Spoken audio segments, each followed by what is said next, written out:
Esta linda tarde del viernes, a las personas que ya estuvieron ayer, anoche, a quienes vienen hoy por primera vez. Esta es la última jornada de esta segunda feria del libro católico, que tiene como lema el buen libro, esperanza ante una sociedad sin Cristo. Mi nombre es Denis Grisel Cardoso y es un gusto darles la bienvenida en nombre de toda la organización, en nombre de los auspiciantes que con su colaboración hacen posible este desafío cultural para muchos, y también agradecer a cada una de las editoriales que forman parte de esta feria. Santa María, Tanitacum, Vortis, Selectio, Buena Data, Parresía, Nueva Hispanidad, Metanoia, Lumen, Logos, Atanasus, Ágape, Bella Vista, Siogé, Clavius. Todas estas editoriales están presentes. También me informaban hace instantes que hay más libros sin mirar atrás, cuyo autor es el padre Donald Calloway, que estuvo con nosotros ayer vía Zoom desde Estados Unidos. Les agradezco, tal como les pedí ayer, que hagamos el silencio, porque para quien va a disertar, como para quienes van a cantar, el silencio y los aplausos siempre son los mejores obsequios que les podemos hacer, y centrarnos y poner todos nuestros sentidos en lo que vamos a escuchar y en lo mucho que vamos a seguir aprendiendo. Iniciamos hoy con un tema de sumo interés: ideología y educación sexual, el cinismo ante las consecuencias. Va a ser abordado por el doctor Jordán Abud, que nació en Paraná, provincia de Entre Ríos, el 5 de marzo de 1976. Es licenciado en Psicología por la Universidad del Salvador, donde también presentó su tesis de doctorado en el año 2010. Casado, padre de 5 hijos, ejerce su profesión desde 1998, año en que obtuvo la licenciatura. El doctor Abud es miembro del equipo técnico de la Escuela Especial número 5 Alborada del General Ramírez en Entre Ríos, miembro fundador y coordinador general del Colegio El Madero de la ciudad de Paraná, psicoterapeuta dedicado especialmente a trastornos de ansiedad. Fue profesor en diferentes instituciones de nivel secundario y universitario, investigador auxiliar en la Universidad John Kennedy durante el año 1999 y en la Universidad Católica de La Plata durante el año 2010. Asesor externo de Relaciones Humanas de empresas de Paraná y del interior de la provincia, en especial vinculadas a los servicios de salud. Es miembro fundador del Centro de Estudios Antropológicos Kairos y editor responsable de la revista que lleva su nombre. Miembro de la Sociedad Internacional Tomás Aquino, sección Argentina, dicta cursos y conferencias en diversos lugares del país, y también es autor de los siguientes libros: Psicología de la Niñez, 3 ensayos de psicología, Educación Real en un mundo virtual y Nosotros los discapacitados. Doctor Jordán Abud, gracias por estar en Rosario, muy bienvenido. El público le regala este aplauso y lo escuchamos con atención.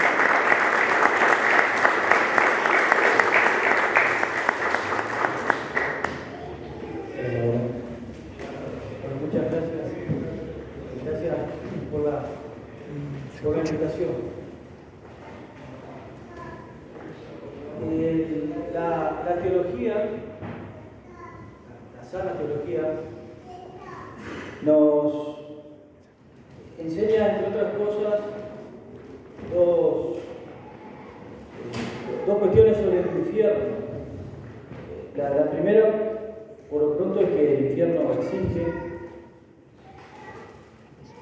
Y la segunda, dicen los teólogos, que en definitiva el infierno es la ratificación de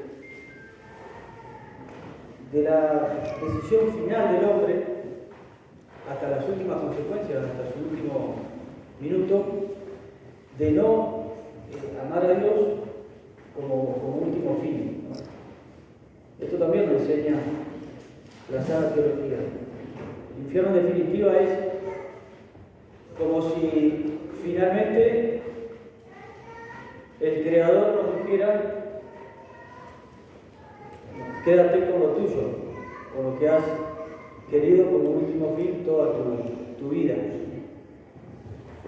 Así como pasa entre un padre y un hijo cuando un hijo quiere soltarse de la mano del padre y se encuentra con la triste sensación de soledad y llora y se angustia y no está más que ante su propia decisión de soltarse de la mano del padre. Esta es un poco la ficción, la trampa, la farsa que hay en el fondo de la vinculación entre la liberación sin sentido o la ruptura de vínculos, como si fuera esencialmente eso la consecución de la felicidad, como si ser felices o como si nuestro último fin consistiera lisa y llanamente, solamente así a secas, en liberarnos de ataduras. Ese es como el afán del hombre desarraigado, que quiere cortar vínculos y que cree que en eso solo está la felicidad. ¿Por qué empezamos por acá? Porque en definitiva este infierno que vivimos, que en términos, si se quiere, más humanos o más parciales, podríamos decir, esta crisis cultural en la que estamos sumergidos y cada día un poco más, en realidad es consecuencia directa de esa ruptura que pareciera que ratificamos cada día un poco más del hombre con la verdad.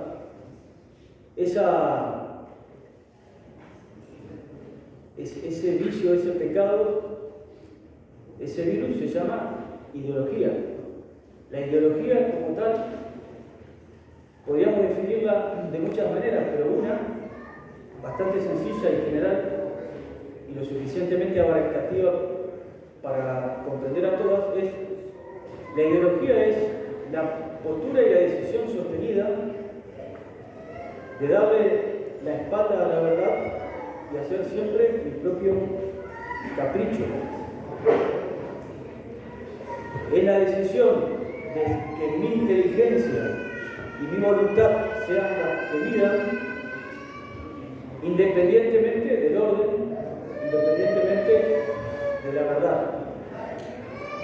Por eso que la mejor manera de entender y de contraponer la lucha de la verdad contra las ideologías será el fiat de Nuestra Señora y el no serviré luciferiano. La verdad y las ideologías se juegan, en definitiva, en ese combate entre la docilidad de la verdad y la certeza de que no hay nada más importante que yo, como creador y medidor de todo lo que nos rodea.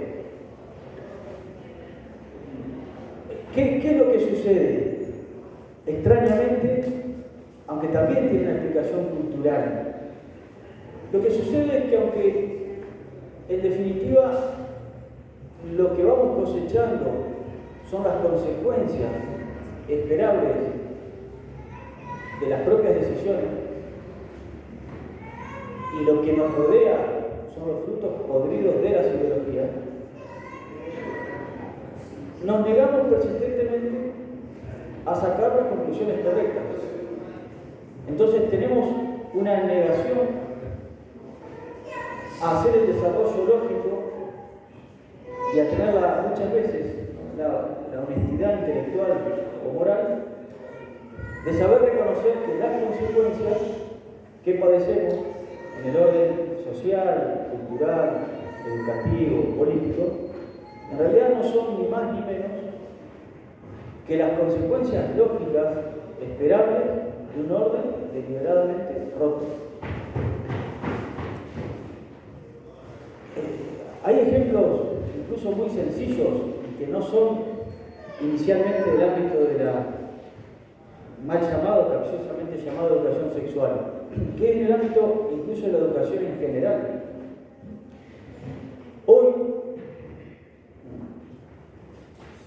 septiembre de 2023, todos nos quejamos, a todo nivel, en todo ámbito, en cada rincón de la patria,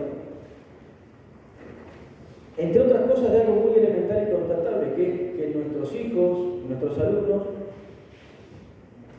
no es que le han falseado la historia y no conocen los rudimentos de la ética, no saben leer, no saben comprender un texto, no saben escribir, no saben redactar, ¿no?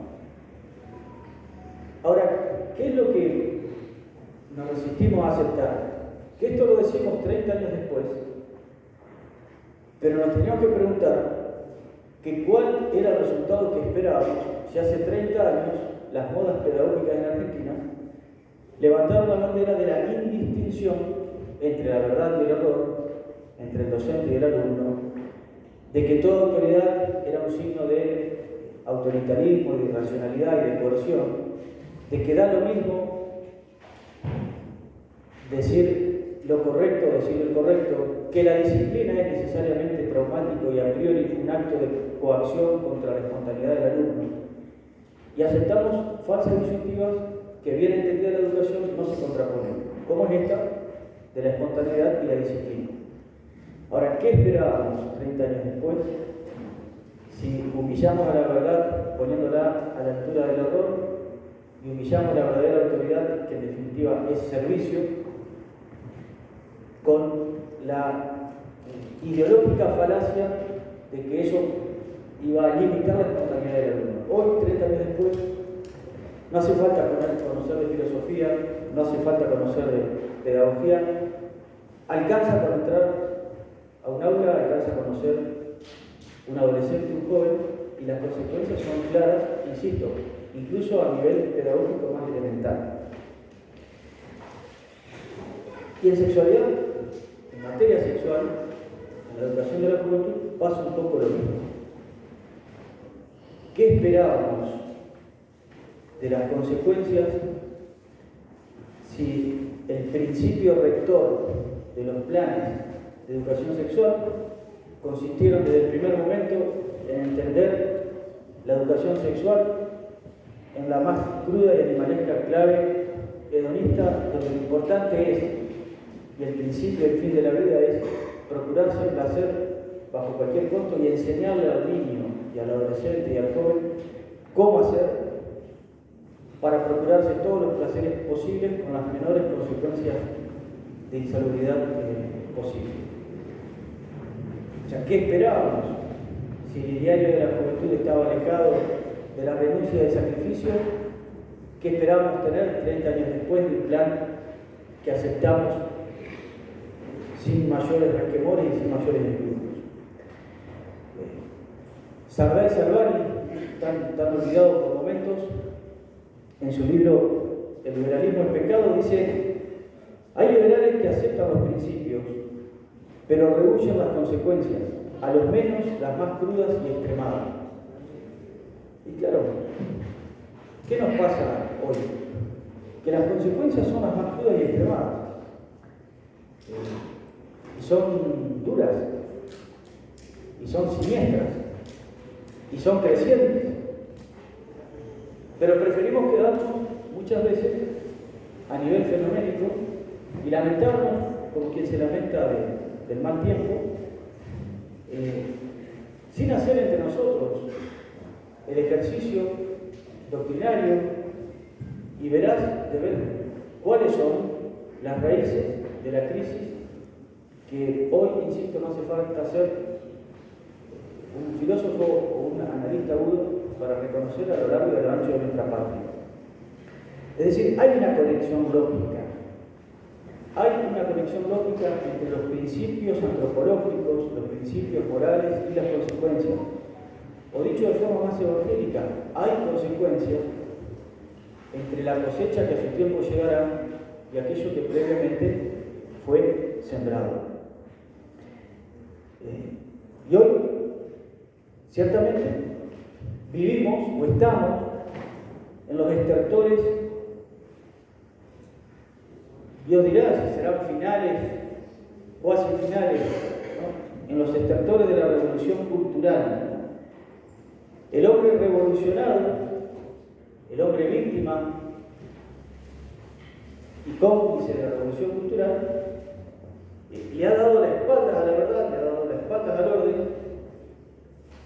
y en su renegar ha reemplazado los principios clásicos de la educación, la filosofía realista, los principios de la vera tradición de la Santa Iglesia, por una mezcla no casual de ciencia en el sentido más racionalista y positivista y mito. Fíjense que no es casualidad que la palabra mito en las épocas más febrilmente ideologizadas empieza a resonar,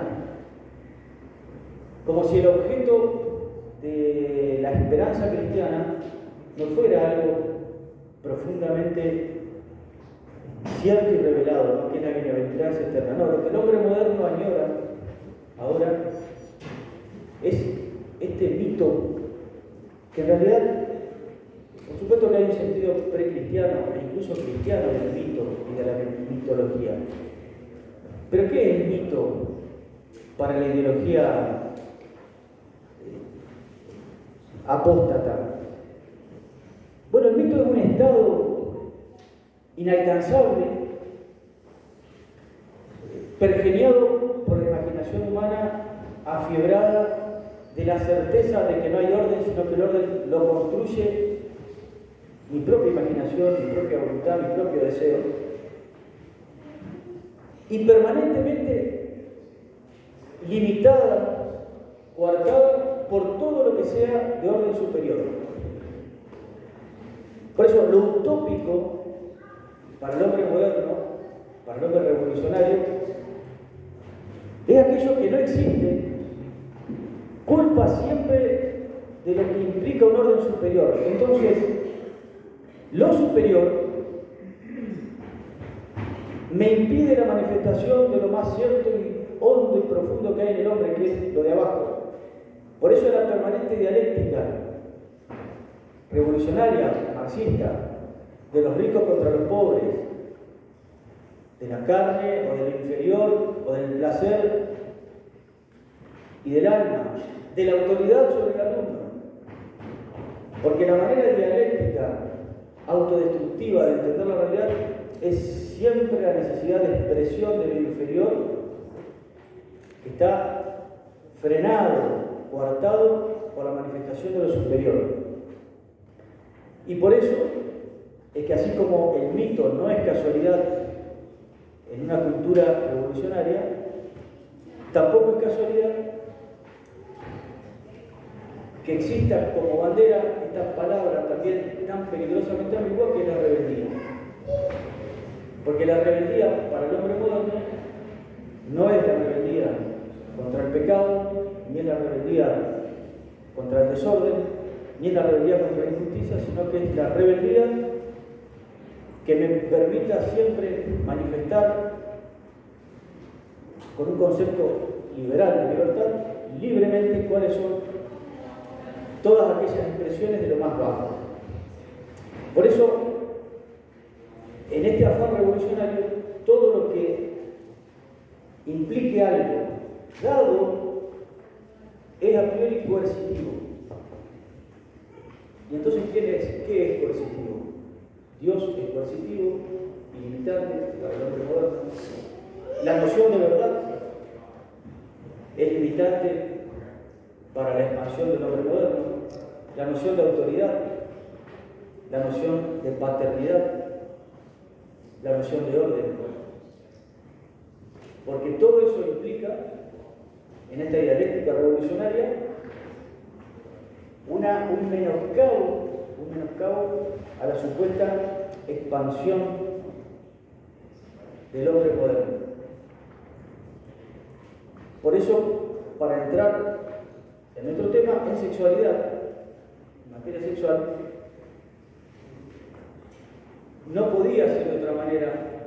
Entonces, la primacía que debería tener la razón y el espíritu y la voluntad en el gobierno de las pasiones, para la revolución o para las ideologías, eso que acabo de decir, este señorío del hombre sobre sí mismo y sobre lo más bajo y sobre aquello que debe ordenarse como fuerza y como motor al sentido dado por la razón, es estricta y literalmente enfermante.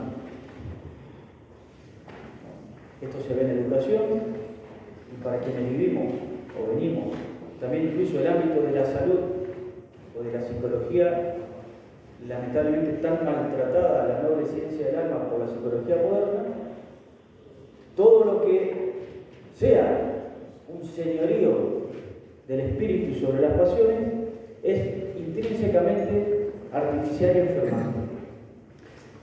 Esto último que acabamos de decir, de hecho, fue institucionalizado a nivel social y cultural, no solo en psicología clínica, de hecho por el psicoanálisis, que ha triunfado no solo a nivel académico de las facultades, sino en la cultura, en el ambiente, en los criterios educativos y hasta en el lenguaje. Por eso insistamos que el hombre moderno quiere ser mentor y creador y árbitro a cada paso. Es el no serviré luciferiano que quiere permanentemente imponerse por sobre la docilidad y nuestro reconocimiento de la condición criatural. No es casual que en los planes de educación exista, en muchos casos, aún literalmente, la consigna a cada deseo un derecho.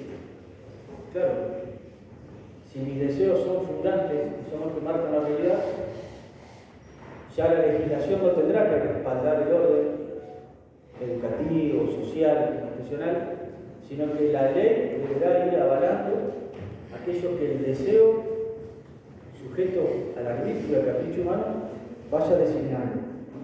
Lo fundacional, lo que marca es mi deseo, porque yo soy el rector y el creador de cuanto existe. ¿Y en qué consiste el triunfo de las ideologías? Bueno, lo decíamos recién, tal vez de forma más general. El triunfo consiste en la victoria estrictamente cultural. Es decir, ¿qué quiere decir que las ideologías han triunfado? ¿Qué quiere decir que este desarraigo del hombre, esta rebeldía frente a la verdad y al bien, ha triunfado culturalmente? Quiere decir que se ha impuesto en el lenguaje, que se ha impuesto en el sentido común, que ya prácticamente no existe. Hay que aclarar cada vez con más frecuencia lo evidente, lo obvio. La revolución cultural ha triunfado en el arte y ha triunfado en los planes educativos, ¿no? Por eso, fíjense que cuál es en realidad el problema o cuál es el alcance, porque muchos de nosotros, gracias a Dios, hemos crecido con la advertencia de nuestros maestros acerca de la profundidad del daño de la revolución cultural. Y nos han enseñado que la revolución cultural cambia las reglas de juego del combate. Y nos han advertido, y nos han mostrado los autores que nos proponían justamente en frontal rechazo a la autoridad divina y en un total desprecio a la naturaleza del hombre. Sin embargo, es probable que nosotros nunca dimensionamos del todo el alcance y la profundidad de esta advertencia. Porque, ¿qué quiere decir revolución cultural? Quiere decir que el riesgo y el gran cambio es que el enemigo ya no está donde estuvo siempre. Es decir, el enemigo no está enfrente con la gravedad que eso tiene, con el riesgo que eso tiene, pero el enemigo está allá. La revolución cultural quiere decir que ahora el enemigo no está a cara limpia, está camuflado, está infiltrado y que puede estar metido en todos aquellos elementos previstos por los revolucionarios y que conforman estas estructuras que hemos dicho recién, en el lenguaje cotidiano, en los planes de educación, en el arte. Entonces, el enemigo no está enfrente, el enemigo está infiltrado. Pero digamos algo más grave todavía del alcance de la revolución cultural. El enemigo está dentro mío. El enemigo puedo ser yo mismo que sucumbo y termino pensando revolucionariamente, termino valorando revolucionariamente. Me pasé a las filas del enemigo y ni siquiera me había dado cuenta. No pienso como cristiano, no pienso con sentido común, no pienso en defensa de la familia, no pienso en defensa de la Santa Iglesia, pero no lo sabía. Es decir, que el alcance de la revolución cultural es más grave todavía que la infiltración en las propias filas. ¿Por qué? Porque es como decía este español Gambra, tan genialmente, que la revolución cultural es el logro de la rendición sin lucha, es entregar las armas, nosotros, contentos, conformes, convencidos de que estamos en pleno combate y lo que estamos haciendo es entregando las armas, porque nos cambiaron, cuando menos acordamos, nos cambiaron las reglas del juego. Y este clima cultural en materia sexual, este freudismo, marxismo, se ha impuesto. ¿Quién podría negar? No solo que pensamos y que estudiamos y lo que estamos en la ciencia de la salud, nos formamos en un contexto y en una cabeza freudiana y marxista. Porque esa es la formación. Pero lo cultural es justamente más grave todavía. Por ejemplo, en materia de salud mental, no solamente se cura como psicoanalista, culturalmente nos enfermamos con el modelo de hombre marxista. ¿Y quieren ejemplos concretos? ¿No les resultan familiares todo ese cúmulo de terminología acuñado no por una concepción clásica del hombre? ¿Quién no ha escuchado la palabra represión? Yo no he escuchado el término catarsis, si bien es clásico, revitalizado por la psicología moderna. ¿Quién no ha escuchado la palabra hay que sublimar? Y son términos que no responden a una concepción realista y cristiana del hombre y de su dinamismo interior. Y al usar la terminología sublimación, represión, catarsis, complejo, estamos concediendo sin darnos cuenta no solo al momento de enseñar, sino estoy convencido de que pasa por mí algo que me está haciendo sufrir, que no vas a hacer que alguien me diga alguna vez, ese hombre que vos crees que sos, no lo sos. En tu alma hay otra cosa que nadie te la mostró y nadie te la dijo. Se han cambiado las palabras. Aquilino Polaino, este español, dice, las iniciales, ya en una época aún decadente, fíjense, decían desviaciones y perversiones sexuales. ¿Quién usa estas expresiones? El mismo Freud. Él habla de desviaciones y perversiones sexuales mal que le pese a la cultura actual. Aún esa terminología se cambió. Hoy se habla de variaciones sexuales desadaptadas o patológicas. O el manual que unifica todas las patologías de salud mental del mundo no habla más de perversiones sexuales, sino que habla de disforia de género.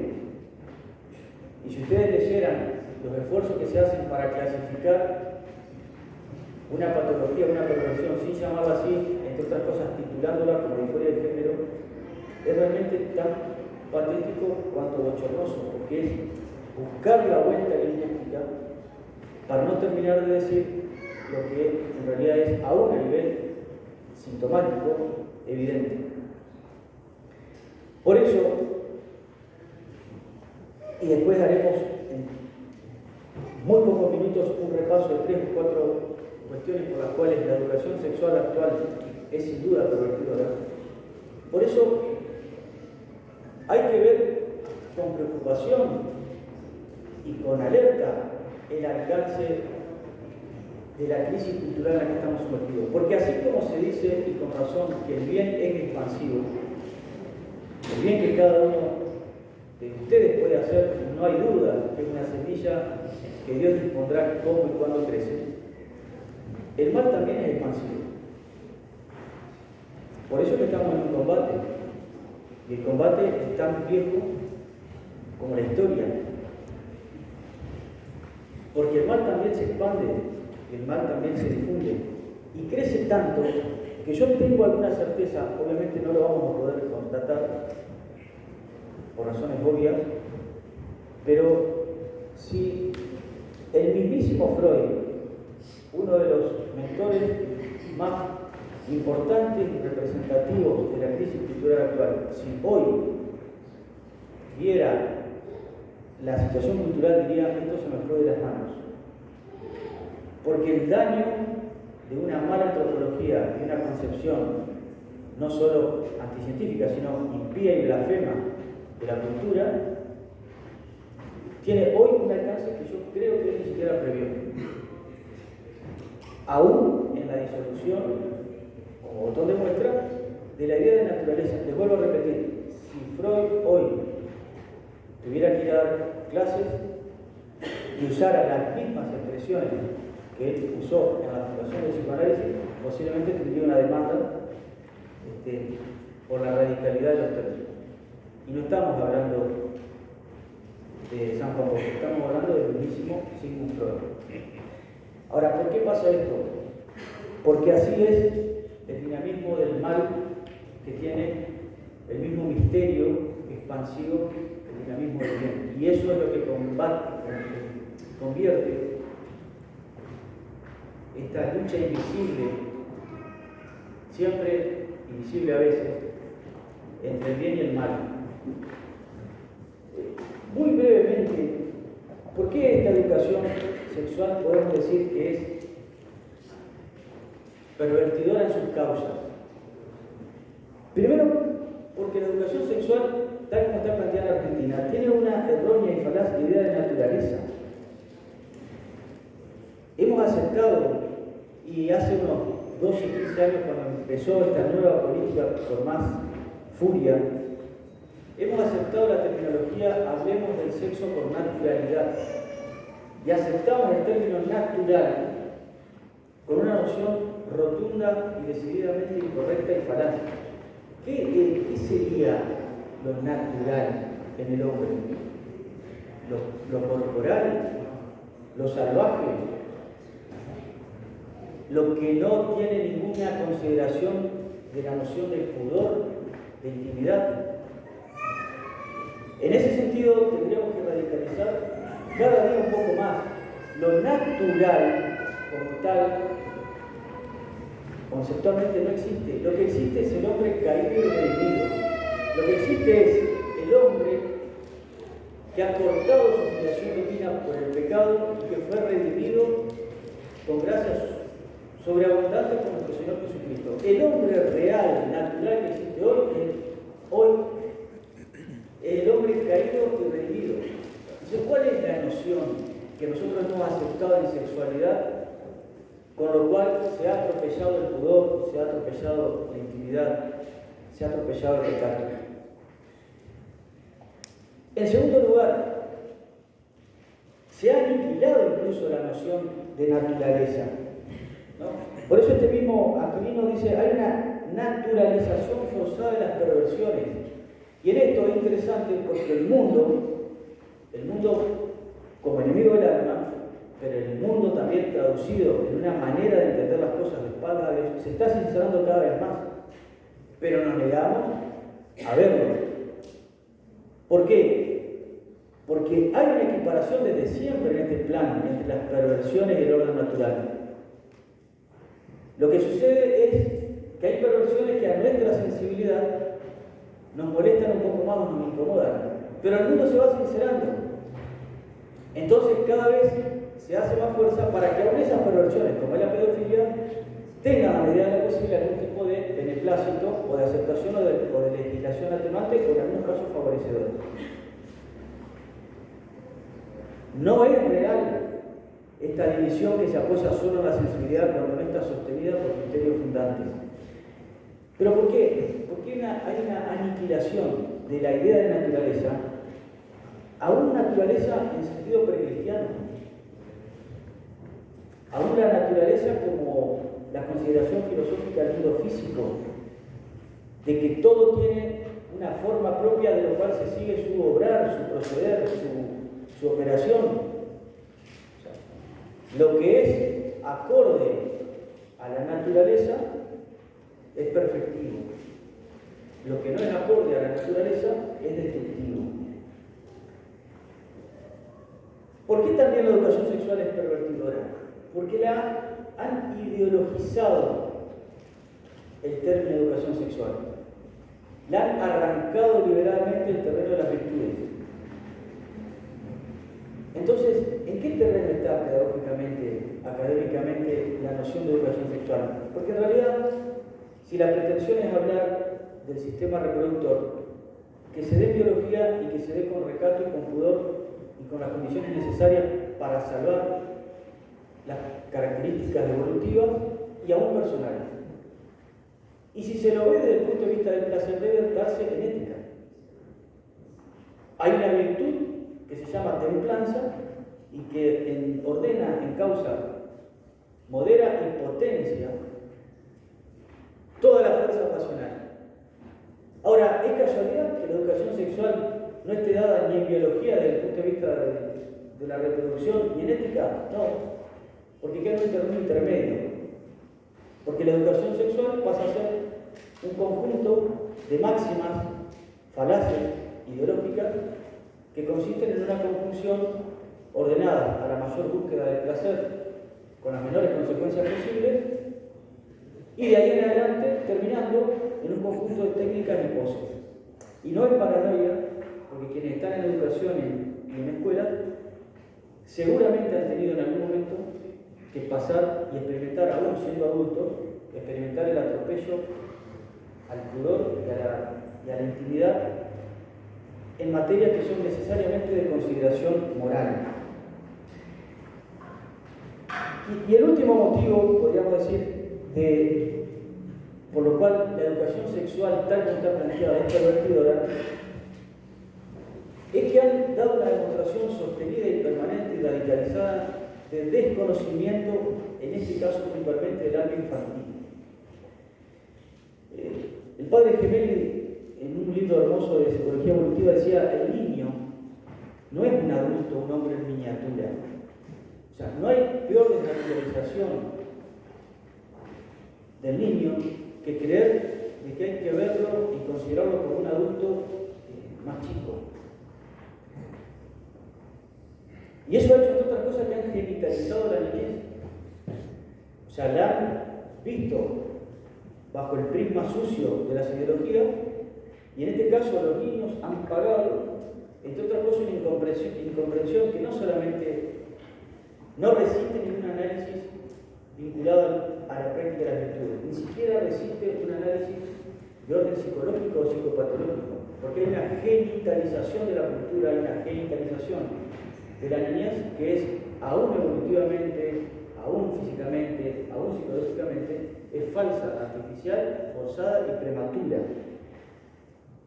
Por eso podemos decir que este sistema político y esta ideología ha violentado y atropellado la inocencia infantil.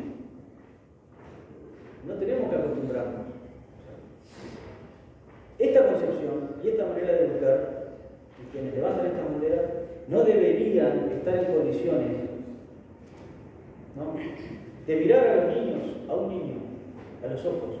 Seguramente quienes han armado esto no han entrado nunca en una salita de 4 o de 5, ni le han visto el rostro inocente, ¿no?, y la mirada limpia de un niño de 5 años o de 6. Y así como tampoco han entendido nada de lo que es la educación de un adolescente que tiene un instinto natural, que hay que saber rescatar al egoísmo, a lo grande, a lo épico, a lo bello y a la grandeza.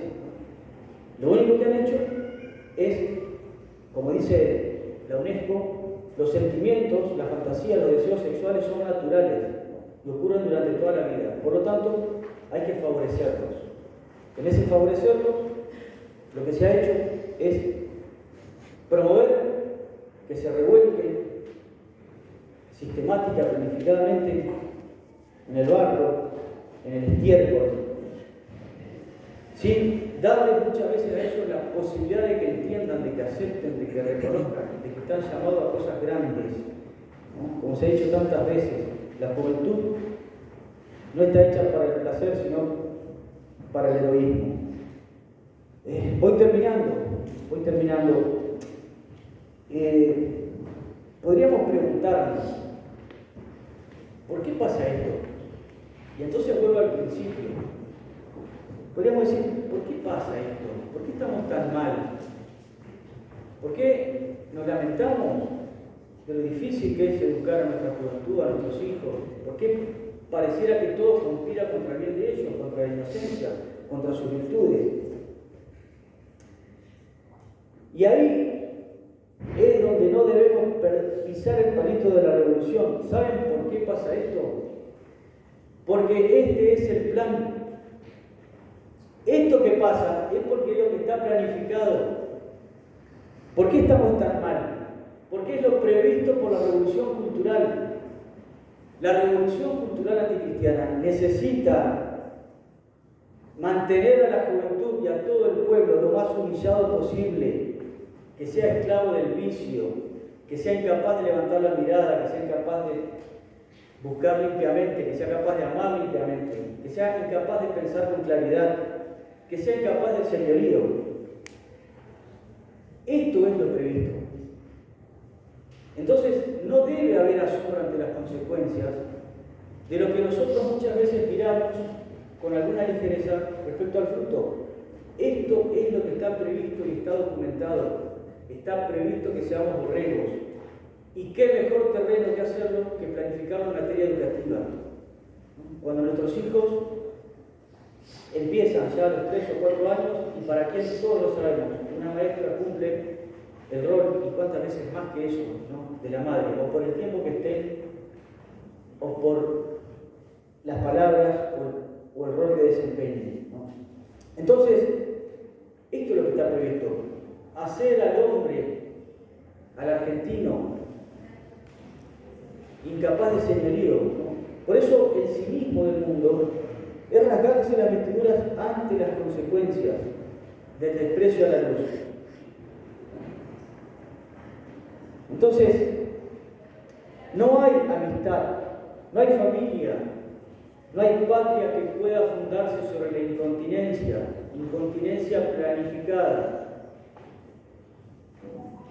Debemos decirle a nuestros hijos, a nuestros alumnos sin vergüenza, que la incontinencia, que hoy es política de Estado, no solamente sube los riesgos de enfermedades venéreas, también embrutece, degrada, deforma espiritualmente. Más de una vez, el mundo nos plantea: lo que ustedes defienden y proponen no se puede. O más de una vez nos van a decir aquello de que nadie escapa a las exigencias del mundo y de la carne. Nos van a decir: la templanza, la castidad es imposible. Y tal vez esto tenga algo de atendible. Es cierto, la exigencia de la fortaleza, de la templanza, de la castidad, es un pedido exigente. Y es cierto, posiblemente sea desproporcionado a nuestra fuerza. Puede ser, como fue la batalla de Lepanto, como David contra Goliat, como San Lorenzo cantando en la parrilla. Sí, la castidad es una misión quijotesca, sin duda. Por eso tenemos que admirar más a Don Quijote y los combates imposibles, y no a Sancho y la prudencia carnal. Cuando la Iglesia no moleste al mundo con su ideario, es porque se habrá identificado con el mundo y habrá dejado de salar. Cuando el ideal evangélico no tenga la medida